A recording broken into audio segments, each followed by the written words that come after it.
Halo semuanya, ketemu lagi di podcast Satya Dharma From Small to Big. Nah, ketemu lagi nih dengan saya Laura Hermawati sebagai host podcast pada kali ini. Nah, di sebelah saya sudah ada narasumber inspiratif nih dari dosen di Satya Dharma Singaraja. Langsung saja kita sapa Bu Kartika Ningsih. Halo Bu, apa kabar? Hai Laura, kabar baik sekali hari ini, luar biasa. Hari ini dapat undangan ya di podcast Satya Dharma. Terima kasih banyak sudah diundang hari ini. Bu. Iya, baik. Hari ini bersama Laura kita akan membahas ya berbincang-bincang berbincang-bincang santai aja ya. Ya, mudah-mudahan podcast hari ini apa tema yang akan kita bicarakan hari ini bisa menginspirasi viewer Satya Dharma. Mudah-mudahan bisa menjadi sarana untuk kita semua untuk berekspresi. Oke. Topik pada podcast kali ini yaitu peralihan budaya. Nah, pandemi memberikan dampak yang luar biasa bagi seluruh dunia.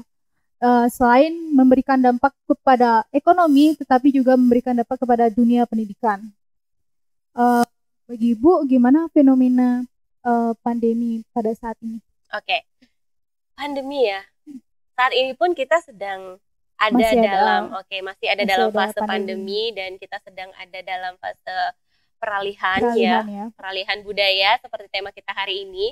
Peralihan budaya yang pada intinya kita akan bahas di dunia pendidian tentunya di dunia pendidikan, khususnya di kampus kita. Jadi bukan berarti hal-hal perubahan yang terjadi akibat pandemi ini menjadikan kita tidak berubah gitu, tidak ada perubahan sama sekali, tapi malah kondisi pandemi saat ini membuat kita terus belajar. Apa yang harus kita lakukan, apa yang harus kita hadapi ke depannya, ya kan?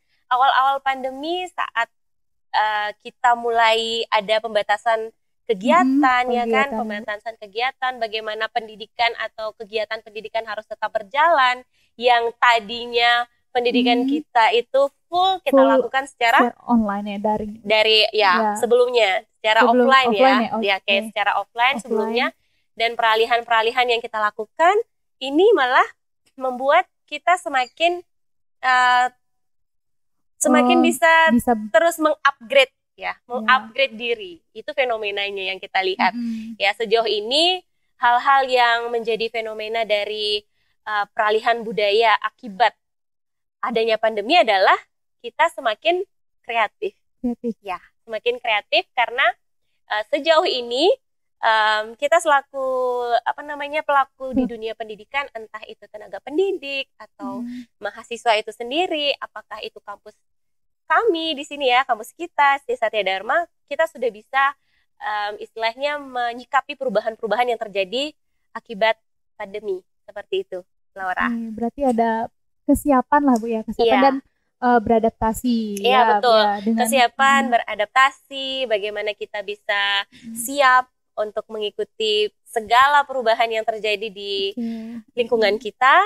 Itu juga salah satu bentuk bagaimana kita mampu seperti Laura tadi bilang, beradaptasi terhadap perubahan. Ya, betul sekali. Nah, ini bukan sebagai tenaga pendidik lah ya, dosen di Satya Dharma. Nah, kesiapan di STIA ini bagaimana Bu menyikapi perubahan yang terjadi ini Bu?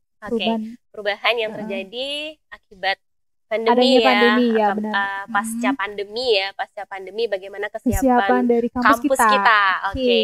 Kesiapan kampus kita. Kalau saya, walaupun kampus kita masih terbilang kecil, tapi bukan kecil loh ya, tapi sudah harus benar-benar sudah harus benar-benar diperhitungkan juga kampus kita. Walaupun kemarin sempat kaget juga ya, peralihan dari pasca pandemi. Bagaimana kami selaku tenaga pendidik melakukan gebrakan, melakukan perubahan itu, mempersiapkan seluruh aplikasi penunjang aplikasi yang kita gunakan untuk mengajar waktu itu ya kan. Nah, ini menjadi tantangan tersendiri untuk kampus kita, bagaimana kampus akhirnya bisa expand juga, maksudnya bisa mengikuti perubahan-perubahan ini. Semuanya dilakukan secara daring dan kami siap begitu. Kami siap dan sangat siap. Jadi tidak perlu diragukan lagi dong ya, kampus Satya Dharma itu sudah cukup dan sangat siap untuk menerima dan melaksanakan setiap perubahan yang ada begitu. Apapun kebijakan dari pemerintah, bagaimana kami bergerak dalam bidang pendidikan, bagaimana pendidikan itu tetap harus berjalan walaupun di masa pandemi, ini juga menjadi tantangan dan kami berhasil untuk melewati itu. Ya. Oke, baik Bu, untuk bagi Ibu ini kesiapannya menjadi tenaga pendidik itu gimana Bu? Kesiapannya. Ini pasca pandemi ya? Iya, kesiapannya menjadi guru tenaga pendidik ya, tenaga pendidik.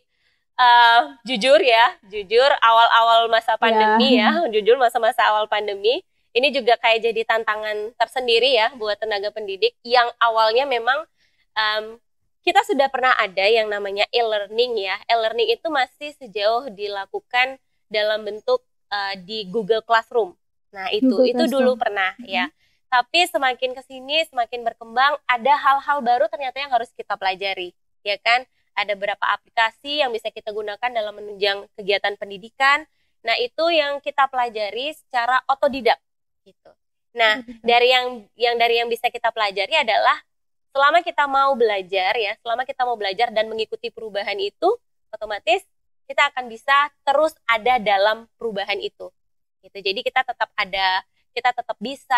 bisa survive ya kan, tetap bisa mengupgrade kualitas diri kita. Bukan berarti ada perubahan kita malah tidak mau belajar ya kan. Nah, kalau dari saya sendiri, pandemi ini mengajarkan saya untuk bisa lebih kreatif dan mau lebih mencoba hal baru ya, agar apa yang kita miliki kita bisa berikan lagi ke mahasiswa, jadi tidak membatasi gitu. Jadi keadaan tidak bisa membatasi apapun.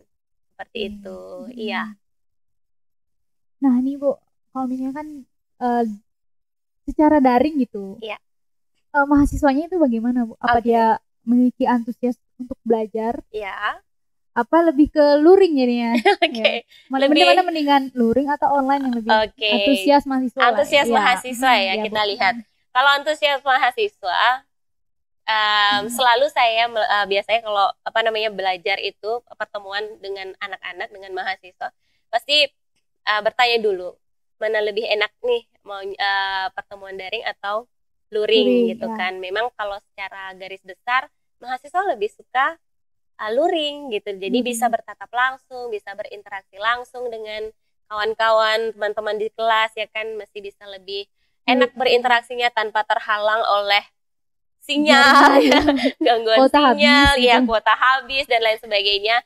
Tapi sejauh ini ketika ada hal-hal lain ya, ketika ada kegiatan-kegiatan lain yang memang tidak bisa yang memang tidak bisa kegiatan perkuliahan tidak bisa dilangsungkan secara luring, daring menjadi solusi ya kan, solusi bahwa kita tetap bisa melaksanakan kegiatan pendidikan seperti itu ya. Proses belajar mengajar itu juga bagus seperti itu dengan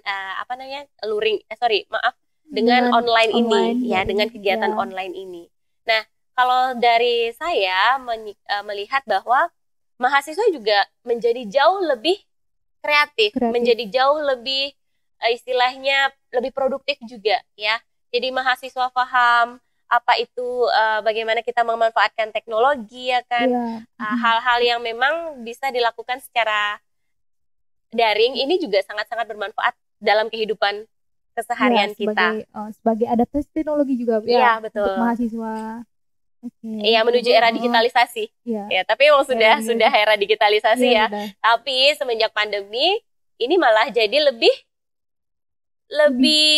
tinggi lagi intensitas kita untuk mempelajari bahwa digitalisasi itu sangat penting ya. Seperti sekarang ini ya, kita melakukan podcast. Ya betul, perekaman podcast ya kan. Ini juga salah satu bentuk perubahan kecil yang kita lakukan tapi berdampak besar ya kan, sesuai dengan tagline podcast kita. Ya. Ini Bu, kalau misalnya kan misalnya nih sudah hilang pandeminya ini, tapi apakah masih menggunakan aplikasi penunjang itu? Oke. Misalnya nih ya, Iya. nah apalagi yang sekarang ini kan kita sudah mulai peralihan ya dari pembatasan kegiatan, kemudian sekarang sudah mulai bisa dilakukan kegiatan-kegiatan secara luring, tapi tetap harus dengan memperhatikan protokol kesehatan. Kalau kedepannya pasti akan selalu dimanfaatkan, ya. Kedepannya pasti akan selalu memanfaatkan, dan digitalisasi itu akan tetap atau akan selalu ada gitu ya. Selalu ada, Iya, contoh kegiatan-kegiatan yang memang kita lakukan saat ini itu lebih cenderung kegiatan itu dilakukan secara hybrid. Ya, secara hybrid ya, secara hybrid. Jadi secara langsung juga ada, tapi bagi mereka yang jauh tidak bisa datang untuk hadir ke tempat, itu bisa diikuti kegiatannya secara daring gitu, melalui platform-platform yang memang digunakan, apa mungkin itu lewat Zoom meeting atau lewat Google atau lewat Cisco Webex, itu sesuai dengan ketentuan-ketentuan yang memang digunakan saat pertemuan. Jadi seperti itu. Sama halnya seperti kegiatan-kegiatan kemahasiswaan, kegiatan perguruan tinggi juga, pertemuan-pertemuan yang memang masih dibatasi pesertanya, tetapi ke depan mungkin bisa lebih banyak dengan mengundang secara daring. Jadi ke depan mungkin sepertinya akan makin lebih sering kita akan menggunakan fasilitas ini ya, online ya. Biarpun kegiatan dilakukan secara secara luring, tapi juga tetap dilakukan secara daring untuk menghimpun atau mengajak peserta lebih banyak lagi. Jadi bisa dimanfaatkan semaksimal mungkin. Berarti harus seimbang ya, online betul. Sama daring gitu. Iya, daring dan daring dan luring. Offline dan online. Offline dan online. Oke. Nah, Ibu, untuk kedepannya terhadap pandemi terhadap peralihan budayanya, Bu. Untuk kedepannya gimana, Bu? Budaya ya. Balik lagi ke budaya, peralihan budaya kita lakoni saat ini ya. Budaya yang tadinya kita masih lebih cenderung ke manual, ya kan, masih cenderung ke offline, masih bisa langsung aja. Nah, sekarang peralihan diajarkan untuk bagaimana menyikapi budaya digitalisasi. Nah, menyikapi budaya digitalisasi, bagaimana kita mulai dibiasakan ya. Kita mulai dibiasakan untuk hidup dengan dengan segala hal yang berbau digitalisasi ya. Hal-hal yang berbau digitalisasi, semuanya online, semuanya kita gunakan smartphone kita untuk seluruh transaksi kita, ya kan. Transaksi apapun, kegiatan apapun kita lakukan di smartphone kita. Iya, smartphone kita sudah sangat-sangat menjadi jendela dunia buat kita mendapatkan informasi dari dunia luar juga, ya kan, dari kegiatan-kegiatan yang kita lakukan. Kalau misalnya ke depan ini bisa kita mampu memanfaatkan era digitalisasi ini dengan baik, ya pasti akan berimbas positif juga untuk kita. Ya, betul. Oke, Bu, untuk sebelum berakhirnya podcast ini, apakah ada quotes untuk podcast kali ini, Bu? Quote ya. Oke. Ada quotes-nya ternyata ya di akhir podcast. Quotes-nya adalah harus selalu siap dengan perubahan, tetap mau belajar. Jika sudah mau dan siap dengan perubahan, kita tidak akan tergerus dengan keadaan. Oke, terima kasih, Bu, atas waktunya. Dan baik, untuk menutup podcast kali ini kita slogan bareng-bareng. Oke, slogan. Tagline-nya ya? Ya. Oke, ada tagline podcast ternyata. Oke, baik. Kita gaungkan. Gimana? From small to big. Oke. Kita mulai? Oke, kita mulai. 1, 2, 3. From small to big. Oke, jangan lupa like, subscribe, and comment. Sampai jumpa di podcast selanjutnya. Terima kasih.